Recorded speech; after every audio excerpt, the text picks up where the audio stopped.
throughout the week how much closer you are to someone. Day 1, you might not even want to talk to them, but by day 4, you might be best friends, and that needs to be told to stop talking. Not that I can relate. While I do love the new experiences like small boat sailing or whitewater rafting, I like the relationships more. Not only the scouts, but the adults as well. I have so many people in this room that I know I can confide in if I need to, and for that I'm so grateful. You guys pushed me to become an Eagle Scout when I thought I couldn't. When I was having a rough day, you asked me about it, and you helped me build my character through the Scout Law. Without both the Scouts and adults in this room, I would not be half of who I am today, and I would certainly not have my Eagle Scout rank. Thank you guys for coming.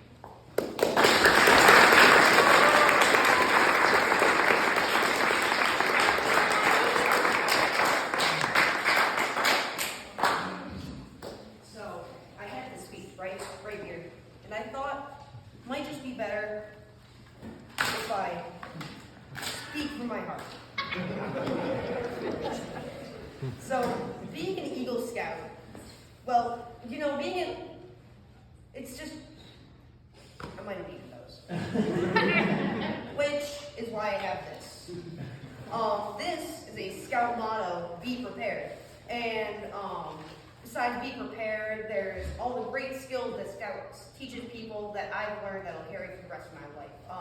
From leadership to the smaller stuff like, you know, learning how to survive outside, shooting a rifle, kayaking, small boat sailing, stuff that I enjoy. Before I get into it more, I have some thank yous. I'd like to thank my friends in scouting who were with me along the way, my cousins and aunts and uncles who helped me with merit badges and I saw at campouts.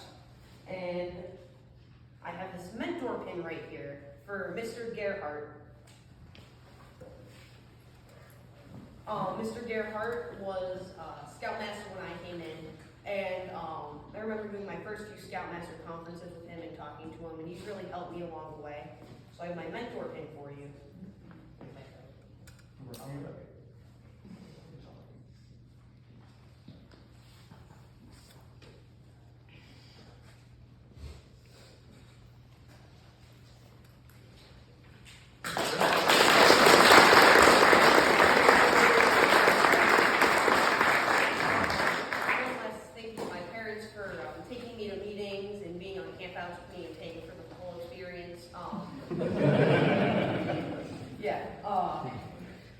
So I'm going to keep talking about this.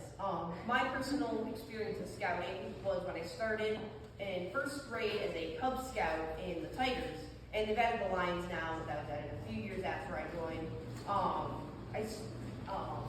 That was pretty fun, and now I enjoy all the stuff like going to Mass Sweepy this year, TTC campouts. We're doing sea bases this year in the Florida Keys, which I look forward to. I'm currently SBL with my troops, so I look forward to being in charge of my troop for a bit. I'm in the Order of the Arrow, which I look forward to getting really involved in. And just so many more fun times I have on the next 4 years of scouting ahead of me. Anyways, when I really started as a Cub, my parents made me join, and I was kind of like, I don't want to spend a day after school doing this, but I don't regret it. I love it. I come all the way here, and I keep going. I started as a Tiger in 20 plus scouts. And this is to show how hard Eagle is. And the next year I came back, there were 4 scouts, and only 3 of us made it to Boy Scouts. And I'm the only one left, and I'm Eagle now. So it's not an easy achievement. There's a lot of work that goes into it. It's not easy. And anyways, these skills I will carry for the rest of my life. So everybody that's in it should keep going, stick with it, and get to their Eagle Scout.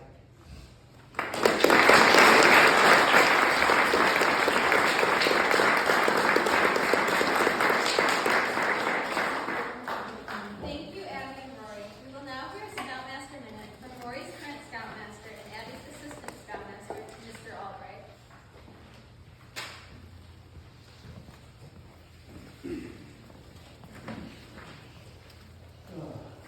All right, so this one is a lesson learned from the small boat sailing merit badge, which both sailing, the wind does not always blow in the direction you wish to travel. But that does not mean you can't get where you want to go. It just means that the best path in those conditions is not a straight line. If you want to head upwind, you need to come about and tack from port to starboard and back again and zigzag your way. If you steer your boat straight upwind, your sail will flap around and do nothing, and you will be blown away from your goal.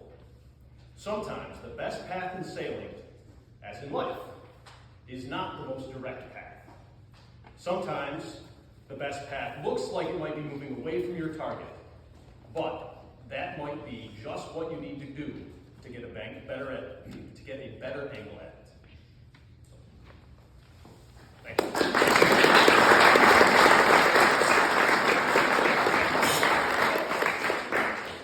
I would like to ask everyone who is able to stand as we retire the color.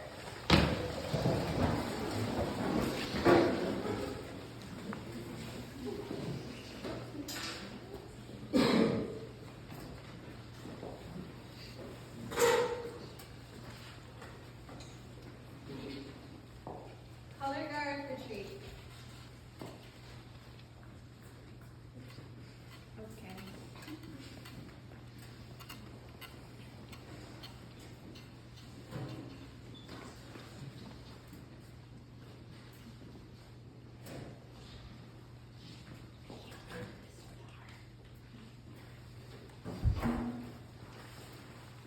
Okay.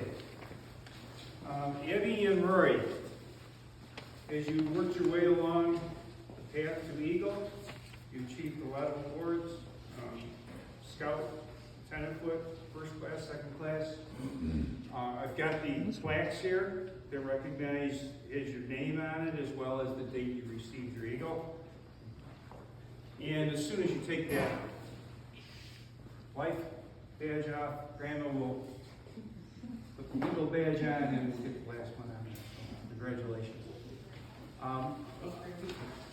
Thank you all for coming. We really appreciate it. Can everybody please be seated for just 1 second? Sorry. No, I'm sorry. We both have one last little hidden pin here. It's called a grandparent pin. I have 2 of them. I have one, Abby has one. So. We are giving it this grandpa because he helped us through our scouting journey a lot. Thank you, Grandpa.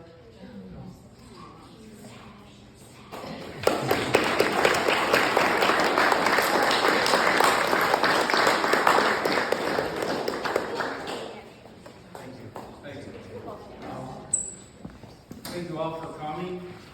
And my parting thought is for all the scouts and everybody that's involved, thank you so much for all you've done for these scouts. It's a wonderful program.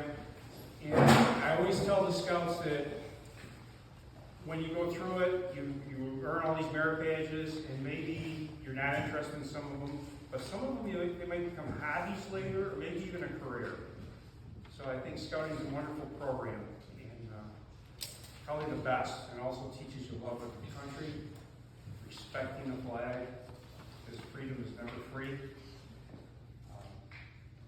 And with that, I thank you again for coming. One more thing I want to say is, you often hear on the news that a former scout saved someone's life or perhaps did something bad. Hopefully most of them are good things. But there are no former scouts. Once you're an Eagle Scout, you're always an Eagle Scout. So take that with you the rest of your life. Do some good things. Raise your children and grandchildren to be love their country and be excellent scouts. Thank you for coming again. And Julie? Our ice cream